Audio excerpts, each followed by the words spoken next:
प्रधानमंत्री नरेंद्र मोदी की जापान और चीन यात्रा क्यों इतनी जरूरी है? क्या 7 साल बाद होने वाला चीन दौरा ब्रिक्स को और मजबूत करेगा? क्या जापान से मिलने वाला 68 अरब डॉलर का निवेश भारत की तकनीक को नई ताकत देगा? और सबसे जरूरी सवाल, क्या यह सब अमेरिका की टैरिफ पॉलिसी के बीच दुनिया में डॉलर की पकड़ को चुनौती देने वाला कदम है? आज हम इन सारे सवालों के जवाब समझेंगे, अलग अलग नजरियों से और बिल्कुल आसान भाषा में।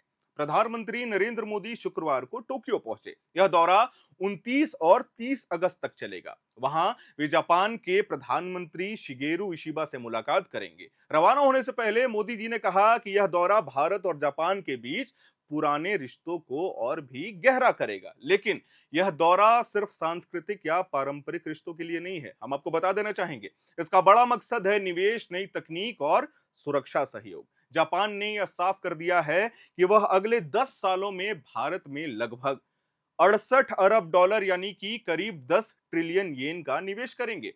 पैसा उन कामों में लगाया जाएगा जहां भविष्य की अर्थव्यवस्था जुड़ी हुई है, जैसे आर्टिफिशियल इंटेलिजेंस, चिप बनाने का काम यानी कि सेमीकंडक्टर, साफ ऊर्जा, दवाइयां और अहम खनिज। सेमीकंडक्टर का एक आसान उदाहरण है मोबाइल, कार, लैपटॉप, टीवी या फिर रक्षा उपकरण। ये सब इन चिप से ही बनते हैं। भारत अभी इस काम में नया है, जबकि जापान इसमें बहुत आगे है। दोनों मिलकर अगर काम करेंगे तो भारत इस क्षेत्र में बड़ी ताकत बन सकता है। ये जाहिर सी बात है। जापान ने यह भी कहा कि वह भारतीय तकनीकी विशेषज्ञों को ज्यादा मौका देना चाहते हैं। अभी तक कुल मिलाकर के 5,000 भारतीय जापानी कंपनियों में काम कर रहे हैं। आने वाले समय में यह संख्या 10 गुना तक बढ़ सकती है, यानी कि भारत के युवाओं को जापान से नए अवसर मिलेंगे और भारत को नई तकनीक सीखने का मौका भी। अब बात करें राजनीतिक यानी कि सुरक्षा के मामले की, तो भारत और जापान 17 साल के बाद, ध्यान दीजिएगा, 17 साल के बाद अपनी सुरक्षा समझौता को नया रूप देने जा रहे हैं। इसमें साइबर सुरक्षा, डिजिटल पार्टनरशिप और आर्थिक सुरक्षा से जुड़े नए प्रावधान शामिल होंगे। इसके अलावा जापान, भारत और ऑस्ट्रेलिया क्वाड समूह में मिलकर समुद्री सुरक्षा और अहम खनिजों पर भी चर्चा करेंगे।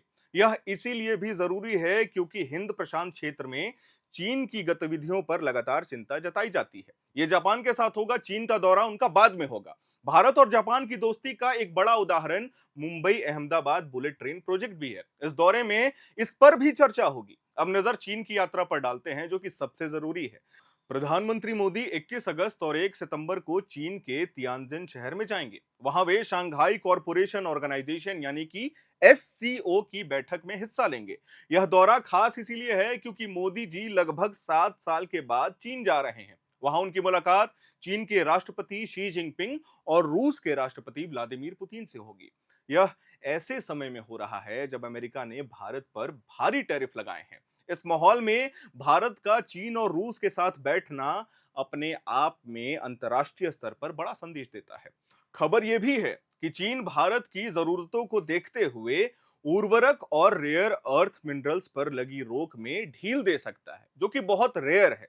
रेयर अर्थ मिनरल्स वही धातुएं हैं जिनसे मोबाइल, बैटरी और ऊर्जा और रक्षा के उपकरण बनाए जाते हैं। भारत अभी इन चीजों में आत्मनिर्भर नहीं हुआ है, इसीलिए चीन की यह ढील भारत के लिए बहुत फायदेमंद हो सकती है।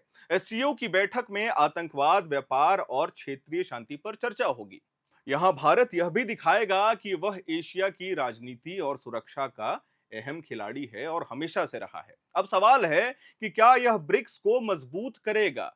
ब्रिक्स यानी ब्राजील, रूस, इंडिया, चीन और साउथ अफ्रीका का समूह। हाल ही में इसमें और भी देश जुड़े हैं। अगर भारत चीन और रूस के साथ बेहतर तालमेल बनाता है तो ब्रिक्स और भी ज्यादा मजबूत होगा। इसमें भारत की आवाज विकासशील देशों में और भी ऊंची हो जाएगी। अब आते हैं उस सवाल पे जो इस वीडियो में सबसे ज्यादा जरूरी है कि क्या यह कदम दुनिया को डी डॉलराइजेशन की तरफ ले जाएगा या नहीं। यह सबसे बड़ा सवाल है। मतलब क्या कि यह सब डॉलर की पकड़ को कमजोर करने की कोशिश है।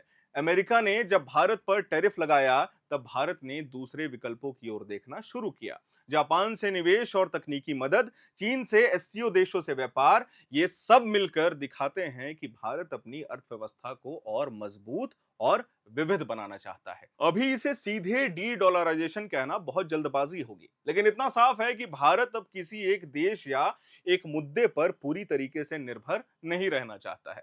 मोदी ने कहा कि उन्हें पूरा भरोसा है कि जापान और चीन की यह यात्रा भारत के हितों को और भी ज्यादा मजबूत करेगी, साथ ही एशिया और दुनिया में शांति, सुरक्षा और विकास के लिए भी मददगार होगी। तो अंतिम पार्ट यही है कि यह सिर्फ एक दौरा नहीं है, यह आने वाले दशकों के लिए भारत की दिशा तय करने वाला एक बड़ा कदम माना जा रहा है। एक तरफ जापान से तकनीक और निवेश, तो वहीं दूसरी तरफ चीन और एससीओ से कूटनीति और सुरक्षा, ये सब मिलकर भारत को एक नए मुकाम पर ले जा सकते हैं, जहां भारत अब सिर्फ दर्शक बनकर नहीं बैठेगा, जो कि भारत नहीं कर रहा, बल्कि दुनिया की राजनीति और अर्थव्यवस्था का बड़ा खिलाड़ी बनना चाह रहा है। मैं उम्मीद करता हूं कि आपको यह जानकारी पसंद आई होगी। अगर आपको वीडियो पसंद आया हो तो इसे लाइक करिएगा, शेयर करिएगा, हमारे चैनल को सब्सक्राइब करिएगा। मेरा नाम है हर्षित और आप देख रहे हैं एयर नाउ।